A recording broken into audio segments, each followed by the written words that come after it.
Hello and welcome to my podcast. Do me a favor, subscribe to the John Keim Report wherever you get your podcasts. If you're watching on YouTube, like button, subscribe button. You can find us there at Ampire Media, AMPIRE. It's always much appreciated when you choose to watch or listen to this show. Today, I'm joined by three of my fellow beat writers on the Commanders beat. Matt Paris from the Washington Times, Pete Hailey from NBC Sports Washington and the Washington Football Talk podcast, and Sam Fortier from the Washington Post. I wanted to bring on three of my colleagues who have been out there on a daily basis with me so they can share their insight from what they learned about the Commanders this summer and what they think going into the season. We have less than a week till the first game against Jacksonville, so I wanted to touch base with them on their expectations for the season. Areas of concern. Do they believe this defense can be better? If not, why not? If so, why? What they think of the rookie class and how this team fits right now going into the season in the NFC East. They all gave very good insight. They're going to tell you at the end of the episode where you can follow them on Twitter. Do me a favor, please wait to the end and check them out and give them a follow. You can read my work, of course, on ESPN.com. I'll have a story up this week on Carson Wentz. He's matured throughout the years. Will that be enough to help him on the field in Washington so he can regain the footing in his career and become a top half quarterback in the NFL again? Certainly, Washington is optimistic. And what I will say, and I've talked about this before, Wentz feels very good about what he has going in this area with the team and also from a lifestyle. I think it fits him well. Will that matter? We're going to find out this year. Anyway, with all that said, I want to get to this episode because it was a good episode. I enjoyed the insight from my three colleagues. They're my young colleagues, but they're very smart and sharp. So I wanted to share that with you. So let's get to the conversation with Matthew Paris from the Washington Times, Pete Hailey from NBC Sports Washington, and Sam Fortier from the Washington Post. Hello, and welcome to our podcast. There you go, Matt Paris. So now Sam Fortier asked me to start recording this before he came on. So I'm going to see what bit he has in mind to do this. So here comes Sam. This is always, all right, Sam, what's your bit? I set up some party lights because it's a party in here. Oh, look at that. Also, I figured that Keim needed some YouTube views. So if we talk about it on the pod, people will be incentivized to look at the video. There you go. All right. Yeah. Thanks for coming on, Sam. Great start. Hey, but anyway, listen, I wanted to bring together the four youngest beat reporters that cover the Commanders. So that's why we're all here. I think we're all about the same age, so we can just dispense of that stuff. But I do want to bring you guys on just for some predictions, for some thoughts on the season. You guys are all obviously around the team every day. Great insight from each one of you guys. And if you're watching this, listening to it, go follow each one of them on Twitter, read their stuff. Matt Paris from the Washington Times, Pete Hailey from NBC Sports Washington, Sam Fortier from the Washington Post. So let's get started. And I want to let's just go for season expectations. What, after being around this team now, look at Sam. This is amazing. Yeah, if you're not watching, I'm having so much fun right now, and we haven't even started. This is just exciting. I wanted to bring. I know Keim is a big club guy, so I wanted to bring his home court to the video. You know, that light is really bright. I've got some club shirts up in the closet. They may have a little bit of dust on them, but I do have some. I would say that just from the collected guests here, this is probably already the best episode of the John Keim Report I've ever been on. Not that it's a high bar, but I think it's there. Well, it is better when I have the other two with me there, Sam. Yes, it is. I agree. So anyway, let's get to the season expectations before this goes off the rails. Pete, let's start with you. Yeah, so coming into training camp, I was probably at the Commanders winning 10 games based on their schedule being easier, maybe some regression in terms of bad luck with health and players taking second and third year leaps. But after seeing the defense in preseason and training camp, the lack of depth in a lot of key spots, I have deducted that from 10 wins down to 9. And there's a chance I maybe go down to 8 before the season starts. My optimism is going in the wrong direction. I still think the schedule is a lot easier, but guys like Jamin Davis, De'Ami Brown, haven't seen a ton from. And I'm worried about the defense. I think the offense is going to be able to score, but I don't think it's going to be able to score enough. Do you not buy what we're hearing is the communication's different, et cetera, vanilla than preseason? You not buying that, or are you just skeptical?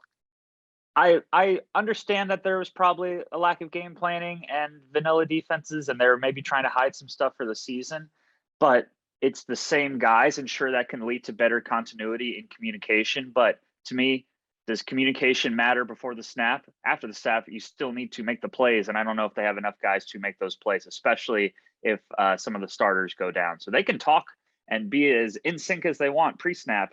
Post-snap, I still think there's going to be a lot of chain moving by the opponents. Matt, you still have them at 15-2?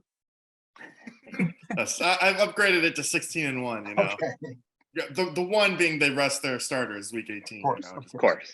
Just to get it. But no, I agree with Pete. I would say I'm a little bit more bullish on the defense, only because one, I think they've looked really good in practice. I don't know how much that will actually lead to the games, but they've looked better in practice than they have the preseason. So I've been kind of surprised at their preseason struggles. But also just kind of you look at where they were statistically, they should be able to bounce back in a lot of those categories. Like they're not going to be that bad on third down defense again. Historically, a lot of teams kind of regress to the mean, that they regressed heavily last year. They should bounce back this year, and they'll probably regress again the following year. Like it's just kind of, those are the way those things go. But I'm a little bit more down on the offense. I don't know necessarily if the baseline I've kind of been using is, will they be average or above average? And I don't know. It just feels like a 20th to 17th ranked offense. And if the defense doesn't make this incredible leap, what are they? But, they did win 7 games last year with Taylor Heineke, and they have an easier schedule. So I do like the 9-win kind of projection. But what's your concern with the offense? Just Carson Wentz. I think he's come along kind of stronger, especially after that August stadium practice. He's looked better since then. But just the consistency, he's a guy when he gets really hot, he's hot. But when he gets cold, he's cold. And, there's just so many. I'm curious to see how many left-handed passes he throws this year. Because in Indianapolis, there was like a whole 2-minute highlight video of that. And I'm just, if he throws more than one, it's going to be a problem. And, I'm just kind of interested to see where this goes. Club Sam? That's the number to watch, left-handed passes. But I think if you assume, like Matt said about regression on defense, if you think that Carson Wentz is going to be a roller coaster, but probably overall is like somewhere in the middle, I think average offense, average defense equals 9 wins for this team, just because of how weak the schedule is.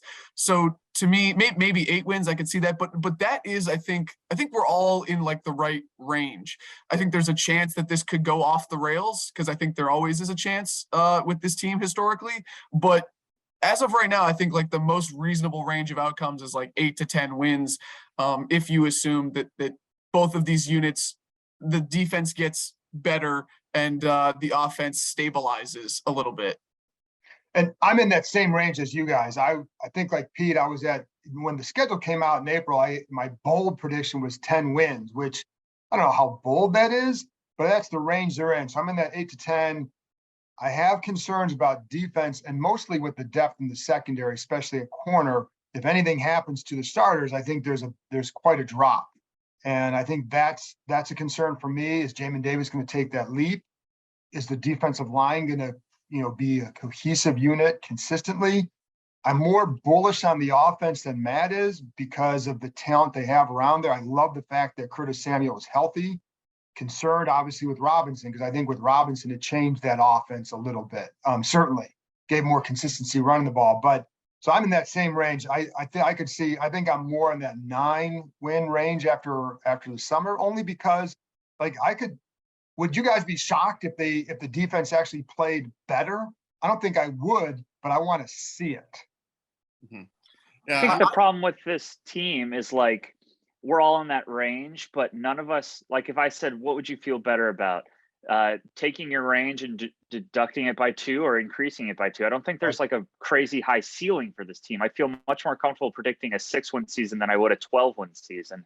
And like the defense, yeah, if it played better, I wouldn't be surprised. But I don't know. I just think maybe with all these first rounders and these high profile names that they're just a little overvalued. Like, the first round D line that these national analysts, Keim's buddies all like to talk about.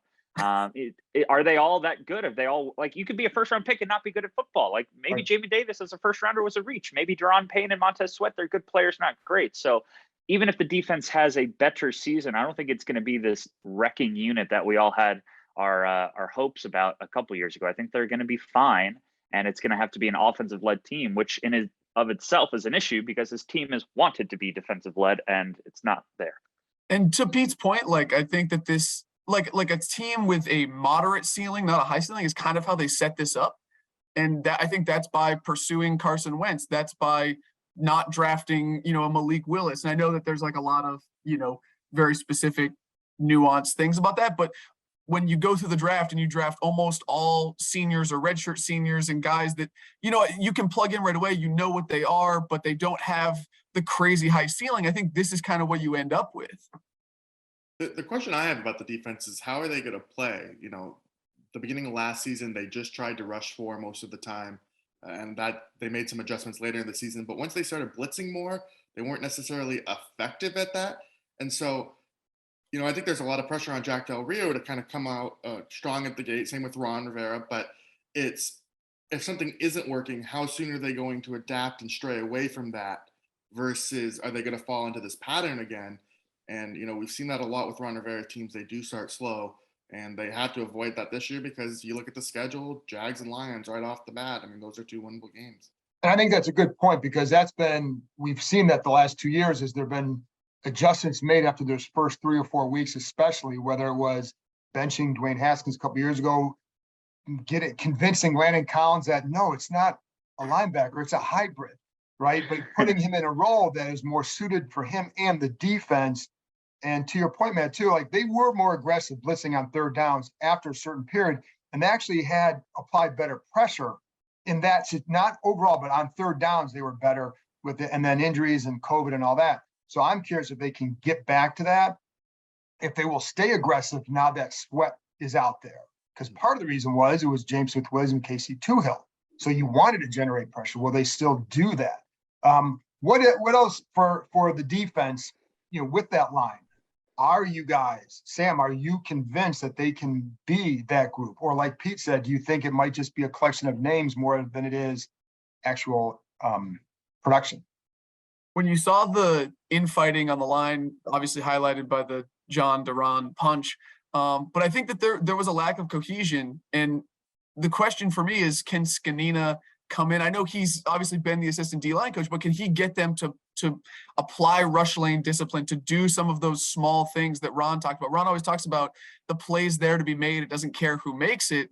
But can you get those guys to actually believe that? Especially because John Allen's coming off a career year. He probably wants to sustain those numbers. Montez Sweat knows that he's not coming off a great year. He wants to prove that he's that dude again. I think Deron Payne has been, pretty good. And I know that, that punch between them was predicated on Duran not coming off the field when he was supposed to. But I think that all of those guys, have egos, want to make the money, want to show that they're those dudes. And that's a really big challenge for Scanina. And I think that's a large part of the reason Sam Mills isn't here anymore. So I think, it's a really big test for them. And to your point, it's a contract year for Deron Payne that always messes with guys and he wants a big deal. And for Montez Sweat, that extension looms in the spring. So if you want that extension here, right, Pete, is that you're going to say that? Yeah, I mean, I think, to Sam's point about egos, there are 4 big egos on the Zoom screen right now, but we're all trying to work towards a better goal and a unified effort. And I think we're doing a great job. I apologize for punching Sam last year too. So yeah, we've moved on. My thought on the D line. So much attention on what's going to happen across from Montez. When does Chase get back and who's going to hold it down in the meantime? But in doing that, I think we've forgotten a bit that Montez isn't a grade A Von Miller pencil him down for 14 sacks a year guy. Like, he has his own issues too. He needs to be durable, and it feels like his game so far has been all these tools that haven't convened into this just awesome player yet. So even the player that we feel best about on the D line, there are worries. And I think the egos point is a really good one in all seriousness, because that D line last year, it didn't feel like they all wanted to get together for the common good. They were all trying to rush on their own and go make the play. And they've made some changes. They've gotten some guys out, but still the headliners are the same ones. And I'm stressed about their chemistry issues. And elevating Scanina, I think, was a good idea, but will it be enough to override the other problems? I don't know. So this is supposed to be the bedrock of the team, and I don't feel all that great about it. But I was going to say that, Matt. Well, I was going to ask you too about Sweat. Is this a year where he can get double digit, or will he get double-digit sacks? I think so. I mean, I kind of liked what I've seen in, again, it's just training camp, but it does feel like he's in the backfield pretty consistently. He does seem to kind of go about, he recognizes the seriousness of this year, at least talking to us. I know he's a guy that doesn't necessarily say much to the press, but he does have those tools. The question for me is, what can Chase Young actually contribute once he's back? Right. It'll be a little bit, but he's still the number 2 pick from a few years ago. They've really tried to kind of build this defense around him in a sense. Like when this team was clicking in 2020, it was because his game started to elevate at another level, and it kind of unlocked the rest of the defense. Right. So can he get back to that? Again, we didn't see it last year. Just what are the expectations for him internally, and how much are they actually counting on him this year to make that sort of leap? Because, I think he's actually really important to what they do. I definitely agree. Let's switch to the offensive side of the ball, because the offensive line, I have some concerns because we don't know. We haven't seen Andrew Norwell, Chase Rui, and Trey Turner together on the field. We haven't seen Trey Turner really even working with the ones.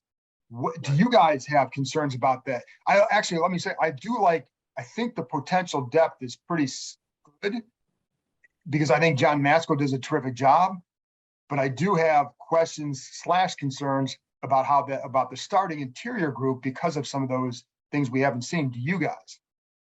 It might be like my just overwhelming faith in Matsko, but on our show with JP and Mitch, we ranked all the position groups after cuts, and I think we all had O-line like 3 or 4, and not necessarily because it's got these stars, but every one of the starters, if they're in sync, can be pretty good, and I like the depth a lot. But if you want to be concerned like you are, Keim, I get it, because with all the talk about Wentz and these receivers, I think this still is going to be an offense that wants to run the ball. That's how they were at their best a year ago in that 4-game winning streak. And once they get Robinson back, they're going to have a lot of options back there. And then when it comes to Carson Wentz, he's a guy that at times needs to stand back there for a while and like to hold the ball. And if he's not getting rid of it quickly, that's going to put a lot of stress on this group. But despite those things that are lingering in the back of my mind, I like the solid pros I have. Leno on the left side did well for himself if Cosme can stay healthy. And then those interior guys, you're lucky to have a Schweitzer, Sadiq Charles, big year for him if he can contribute at an NFL level. But the O-line to me is one of the few spots on this roster where I'm kind of like, I believe in it. I'm okay with it. And my thing is less concern, probably more questions about how that's going to look. Club Sam, What do you think? I was wondering how long it was going to take Pete to mention that he happens to be on another podcast, so I'm glad that I hit the under on 15 minutes. Sam brought all the jokes today. He was ready for this one. I'm surprised there's not. Yeah, he's got some merchandise behind him too that he may hold up later. I'm wearing my own shirt. I would say Pete's point about Carson Wentz is a really good one, because while I believe in this unit, believe in Matsko, like you guys have said, I think this is going to be a really tough test, because the last 2 years, Washington's average depth of target, its time to throw, like those have been among the fewest in the league. They're getting the ball out and they're throwing it short, which helps make the offensive line look good. And I'm not saying that like they're not good, but it certainly makes them look even better. And I know they're really good in run blocking last year too. But Carson Wentz is a guy that, as we saw on that 3rd down sack in Kansas City, right? Like he will try to extend the play. I think you're going to see the sack numbers go up. And I don't know if that will necessarily be an indictment on the offensive line. I don't know if I also totally believe the idea that sacks are a quarterback stat, but I mean, this is a pretty big test for them. And so I think that the depth will be okay. Even if Trey Turner, who we haven't seen at all, doesn't play, I still believe in Wes Schweitzer and Sadiq Charles as the depth. So I'm less concerned about him specifically, but I think the combination of things that you got this year is going to be. I think their numbers will look worse, but I don't know if that means they will play any worse. And I think one thing that helps that line too, going back to, protection, all that, is Wentz does a pretty good job executing the play action fakes. And I think that will help, but they have to make those looks that resemble one another, right? The run pass looks by the line. So if they do that, I think his fakes will help. But yeah, I mean, he definitely holds the ball too long. What do you think, Matt? Yeah, I think one of the key differences too is Taylor Heineke also kind of held the ball long last season. I think they were pretty close in a tenth of a second, like in terms of getting the ball out. Carson Wentz had one of the longest of holding the balls in the league, and same with Heineke. But I think the difference between them is Heineke got out of the pocket a little bit more than Wentz does, and can extend that plays that way, and that alleviates pressure off the O-line. So if Wentz is standing in there, will they regress that way because he's more susceptible to being hit? I don't know, but I do think Norwell and Turner have played at a higher level in years past. That they're still, I think they're past their prime, but they're not faded or washed by any means. I think that'll help. I mean, I think Schweitzer is going to start over Turner, so it's really just Norwell what we're talking about. And Stephen Wino isn't on the spot, so I don't think we have concerns about Norwell. I like Wes Schweitzer. I think he's a hell of a run blocker, and in protection, he's not his strength, but he's a really good run blocker. So I think that will help. The loss of Robinson for at least the first 4 games, what's the impact there, Pete? It's funny. It's like, oh no, we have to rely on the guy who got 1,000 yards last year and scored double-digit touchdowns and is like still super young and has all these amazing physical traits. But I understand the backlash against Antonio Gibson because he can't hold on to the ball that well. In the meantime, without Robinson, sure, it does limit the amount of things this backfield can do. And maybe I liked the idea of having Robinson be your main running back, Gibson be the guy in space, and McKissick be the 3rd and 8th player, and you make one really fantastic running back out of those 3 guys. But I think Jonathan Williams can hold down the Peyton Barber role from a couple years ago. Like, it's going to look a lot like the backfield a couple years ago instead of this like futuristic-y kind of thing, but I think it can still work. Williams getting 5 or 6 carries, Gibson being his regular self, and then McKissick being the space eater. So running back is my favorite position on this team. Now, is that great for a 2022 offense to be built around running backs? Probably not, but I think for the first month or so while Robinson's on the mend, it's going to be still one of the strengths. 2 yards in a cloud of dust. Hell yeah. But listen, I think they missed Barber last year, or somebody like him for what he gave them. And I still think Antonio Gibson can be good, but I think it's also the way they use him, but the way they use all those running backs. Club Sam, what are you expecting? Like, as far as the usage of the running backs, how do you see that unfolding? I think the Jonathan Williams as Brian Robinson, Antonio Gibson as some hybrid of him last year and what they wanted from him in space before, the Brian Robinson incident happened, and then J.D. McKissick and what he has been is probably a reasonable expectation. It is sort of amazing to me, the clout of Peyton Barber that he is assuming us. And I know when we talk about Brian Robinson, we're talking about his role or what he symbolizes. Right. But how often his name comes up versus his relative production that he had here is amazing. And I know that this is a Ron Rivera thing. Like, when he got here, it was Antonio Gibson is going to be Christian McCaffrey for a very brief time, but Christian McCaffrey's name came up a lot. Cam Newton's name comes up a lot. Luke Kuechly when they drafted Jamin Davis. John Fozzie Whitaker re-signed. Fozzie Whitaker's name comes up all the time. Fozzie Whitaker's name comes up. It's just amazing to me how much clout these like relative role players. And I'm not saying it's a bad thing because I know that's how they think of it. But it's just like we have talked about Peyton Barber so much. For how many carries did he have in Washington? How many yards? I don't know. It's probably about 2.5 yards a carry. So right, but I'm just saying it's amazing. It's amazing. And it is. I think it was more for me. It was more the role that he played that they needed more so than it was the actual guy. Right. But you're right. His name gets brought up an awful lot. And it also kind of suggests the problems they had in short yardage. What do you think, Matt? Yeah, I would kind of like to see them use J.D. McKissick a lot more than they did last year. Yeah. I don't think he'll get 100 targets again like when Alex Smith was under center, but they really missed him down the stretch after he got hurt. I think getting those kind of chunk plays, having McKissick involved in the passing game, I think that'll help alleviate some of the things you're missing with Robinson, even though they're different styles. I just, you don't necessarily have to gain 3 to 4 yards on first down runs. I think there are other ways to gain yards. And so, I know Ron Rivera would like to be this run physical team that kind of establishes at the line, but there are other ways to go about it. And so just because Brian Robinson isn't there doesn't mean they're doomed. And I think part of that is relying a little bit more on McKissick if you don't trust Gibson. Keim, I want to ask you. Hold on one second. Chris Russell was listening, and as soon as you said that, he just clicked off and threw his computer through a window when you said there are other ways on first down to get yards. So just that sound you heard was probably his computer going through the window. So I'm sorry, Pete, what were you going to say? Yeah, sorry. I want to return this to a serious football discussion. Is that okay by you? So this is a question I've been pondering, and I feel like an idiot for pondering it. But imagine this offense is fully healthy, right? You have McLaurin, Samuel, Dotson, Sims, McKissick, Gibson, Robinson, Logan, Cole Turner. Is it possible that and I can't believe I'm going to say these words, are there too many weapons on this offense? Like, can Scott Turner get bogged down, or can this offense get bogged down of, okay, let's, who are we focusing on? Who are we getting the ball to? Like, if it almost, or like not even, too many weapons, but like there's only one football to go around, and you can't use McKissick properly if you need to use Gibson properly. And then are they getting the most out of Samuel? And then there's Jahan. Like, it's fine. You'd rather it be this way than years past, but I'm thinking like they actually have a lot of guys. And Sam, I'll let you go because you're like he's putting his hoodie over his head and all that because he clearly has something to say. But to your point, I think if they try to satisfy people versus running an offense, that's when you get in trouble.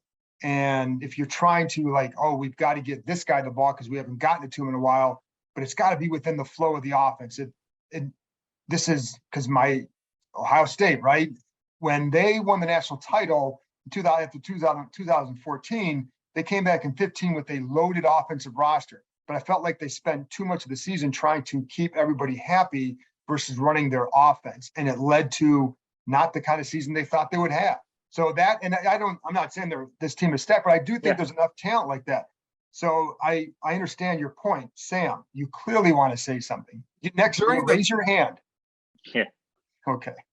During the rebrand, should they have put Buckeyes on the Washington helmets because of their drafting? I mean, the Crimson Buckeyes. But seriously, I do agree with Pete. Like, I think that there is a legit, as crazy as it sounds. Right. No. Like, you like, this is an offense that was like 28th in scoring last year, and all of a sudden we're like, oh my God, they're just so loaded.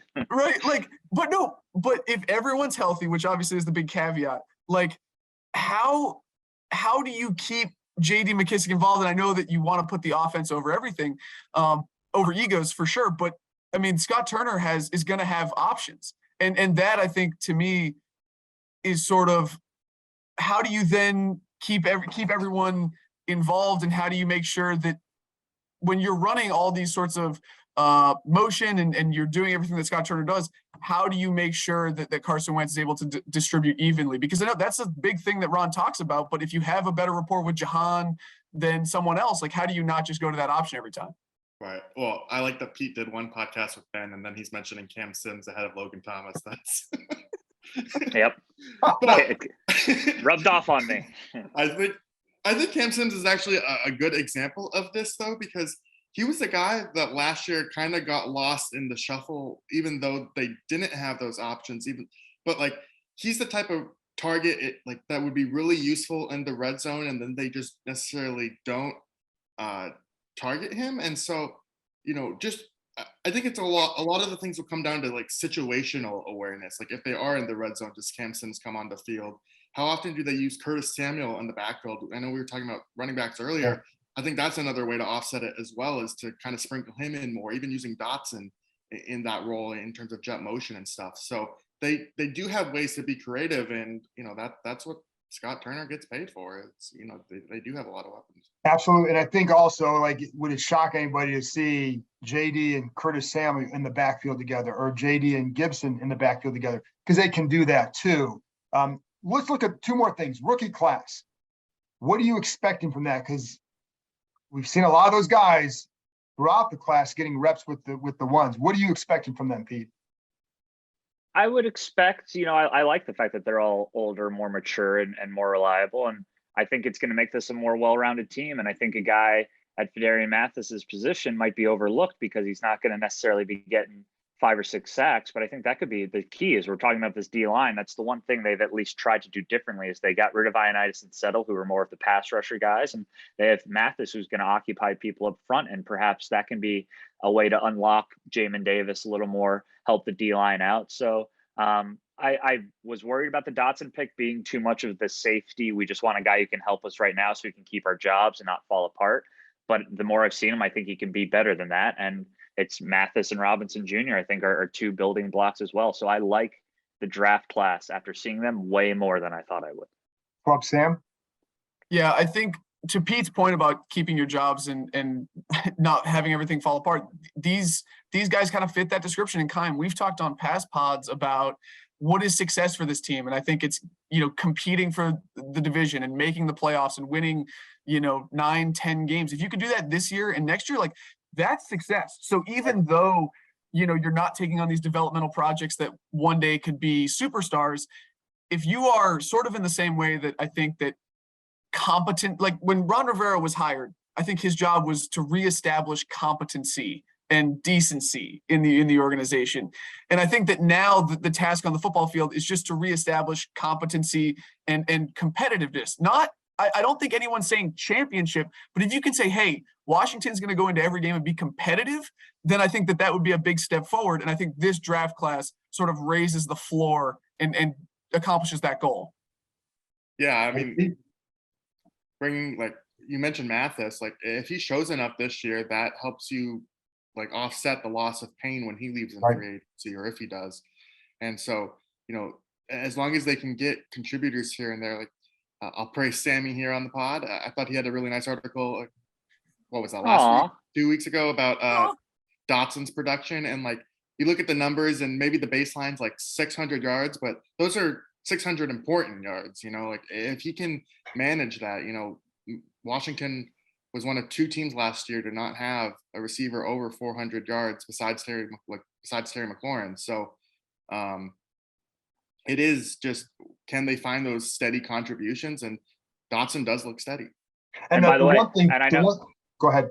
Sorry, I know we're running out of time here, but the one great mystery that would make this draft class explode is if Sam Howell turns into anything, and that's for future episodes next year or the year after that. But if he can become a quarterback that you can rely on, then everything else becomes whatever. That's the centerpiece.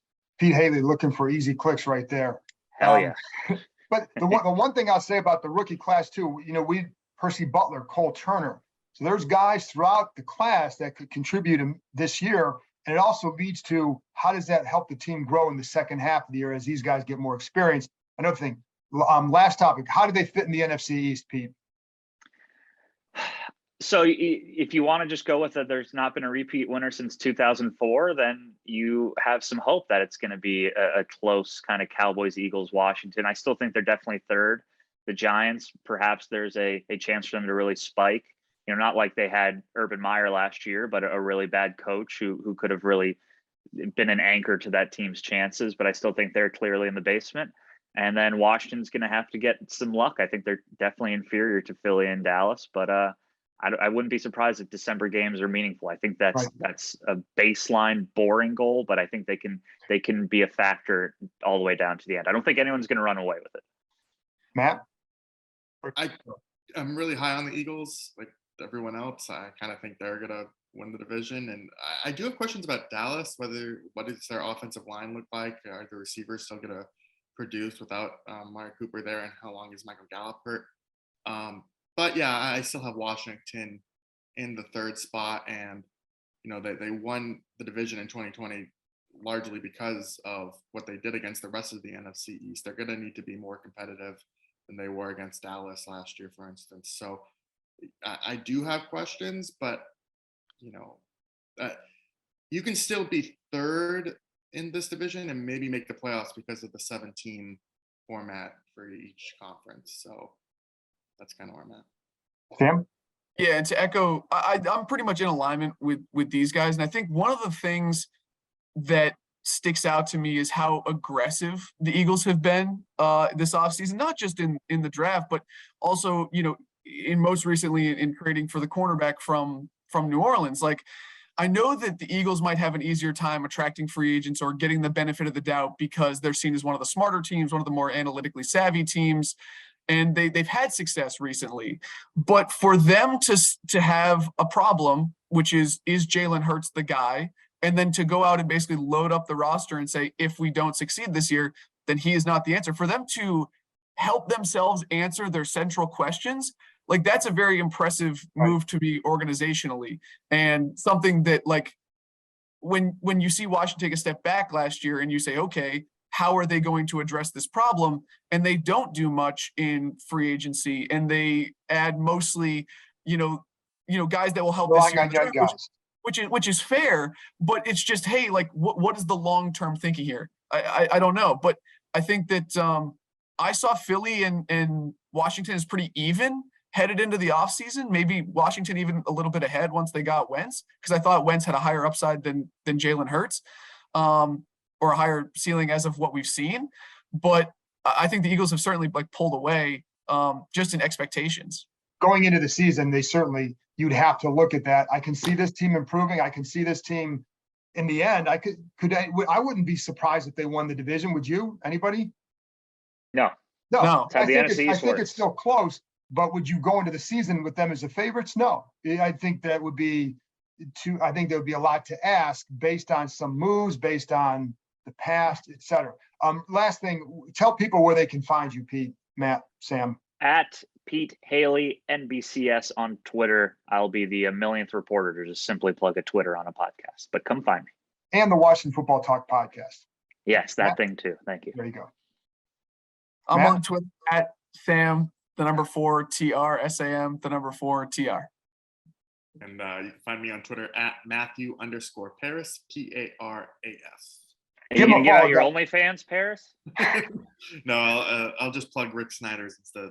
Yeah. But I think that's when we have to end it on that note. So, guys, thanks a lot. These guys are all great. Please give them a follow, read their stuff at their respective sites. And thanks for coming on, guys. Oh, this was really fun. Thank you. Anytime. Thanks, Enjoy guys. the club, Sam.